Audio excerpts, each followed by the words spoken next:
നമസ്കാരം, ഞാൻ ഡോക്ടർ ദിവ്യ, SPVM Ayurveda treatment centre, Kanjikuzhi. ഞാനിന്ന് കർക്കിടക ചികിത്സയെക്കുറിച്ചാണ് പറയാൻ ആഗ്രഹിക്കുന്നത്. നമ്മുടെ ആയുർവേദത്തിൽ ഋതുക്കൾക്കനുസരിച്ച് ജീവിതശൈലിയിലും മാറ്റങ്ങൾ പറയപ്പെടുന്നുണ്ട്. അതായത് നമ്മുടെ കേരളത്തിൻ്റെ പാരമ്പര്യം അനുസരിച്ച് നമ്മുടെ കർക്കിടക ചികിത്സ വളരെയധികം പ്രാധാന്യം അർഹിക്കുന്ന ഒന്നാണ്. നമുക്ക് പ്രധാനമായും ഋതുക്കൾ 6 തരത്തിലുണ്ട്. അതായത് നമ്മുടെ ചൂട് സീസൺ, പിന്നെ അതായത് നമ്മൾ ആയുർവേദത്തിൽ പറയുന്നത് വർഷകാലം, ഹേമന്തം, ശിശിരം, ശരത്, ഇങ്ങനെ പ്രധാനമായും നമ്മുടെ ഋതുക്കളെ 6ആയിട്ട് തരംതിരിച്ചിട്ടുണ്ട്. അതിൽ നമ്മുടെ കർക്കിടക ചികിത്സ പ്രാധാന്യം അർഹിക്കുന്നത് വർഷ ഋതുവിലാണ്. വർഷ ഋതു എന്ന് പറഞ്ഞാൽ നമുക്കറിയാം, ചൂടിൽ നിന്നും തണുപ്പിലേക്ക് വരുന്ന സമയമാണ്. ഈ സമയത്ത് നമ്മുടെ ആരോഗ്യബലം, അതായത് നമ്മുടെ ആരോഗ്യബലം കുറഞ്ഞു വരികയാണ് ചെയ്യുന്നത്. അതുപോലെ തന്നെ ഈ വർഷ ഋതുവിൽ തണുപ്പായതിനാൽ നമ്മുടെ ശരീരത്തിലുള്ള വാതദോഷം കൂടുകയും നമുക്ക് മുട്ടുവേദന, അതുപോലെ തന്നെ കഫത്തിൻ്റെ ആധിക്യം കൂടുകയും നമുക്ക് ശ്വാസമുട്ടൽ, അങ്ങനെയുള്ള അസുഖങ്ങളും അസ്ഥിരോഗങ്ങളൊക്കെ കൂടാനായിട്ടുള്ള സാധ്യതയുണ്ട്. ഇവിടെയാണ് നമ്മുടെ കർക്കിടക ചികിത്സ പ്രാധാന്യം അർഹിക്കുന്നത്. കർക്കിടക ചികിത്സ പ്രധാനമായും 2 രീതിയിൽ നമുക്ക് ചെയ്യാം. ഒന്ന് രോഗപ്രതിരോധ ചികിത്സയായിട്ട് ചെയ്യാം, അതുപോലെ തന്നെ നമുക്ക് രോഗചികിത്സയായിട്ട് ചെയ്യാം.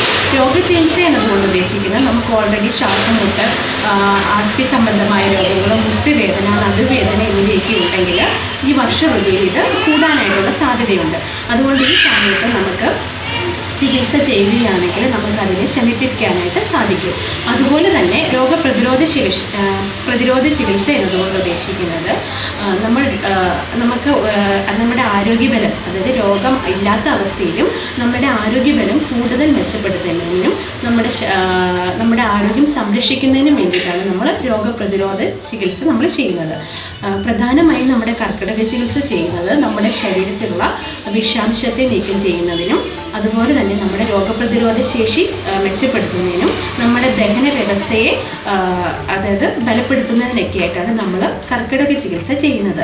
കർക്കിടക ചികിത്സയോടൊപ്പം തന്നെ നമ്മുടെ ആഹാര രീതിയിലും മാറ്റം വരുത്തേണ്ടതുണ്ട്. നമുക്കെല്ലാവർക്കും അറിയാവുന്നതുപോലെ തന്നെ നമ്മുടെ ഔഷധക്കഞ്ഞി, അതായത് കർക്കിടക കഞ്ഞി, വിവിധ മരുന്നുകൾ ഉപയോഗിച്ച് തയ്യാറാക്കുന്ന കഞ്ഞി നമ്മൾ കർക്കിടക മാസത്തിൽ സേവിക്കാറുണ്ട്. ഇത് നമ്മുടെ ദഹന വ്യവസ്ഥയെ സുഗമമാക്കുകയും നമ്മുടെ ആരോഗ്യം സംരക്ഷിക്കുകയും ചെയ്യുന്നു. അതുപോലെ തന്നെ നമ്മൾ ഈ കർക്കിടക ചികിത്സ ചെയ്യുന്നത് എന്തിനാണെന്ന് ചോദിച്ചാൽ നമ്മുടെ ശരീരത്തിൻ്റെ ബലം വർദ്ധിപ്പിക്കുക, ദഹന വ്യവസ്ഥയെ സുഗമമാക്കുക, നമ്മുടെ ശരീരത്തിലുള്ള വിഷാംശത്തെ ഇല്ലാതാക്കുക എന്നീ ലക്ഷ്യങ്ങളോടുകൂടിയാണ് നമ്മൾ കർക്കിടക ചികിത്സ ചെയ്യുന്നത്.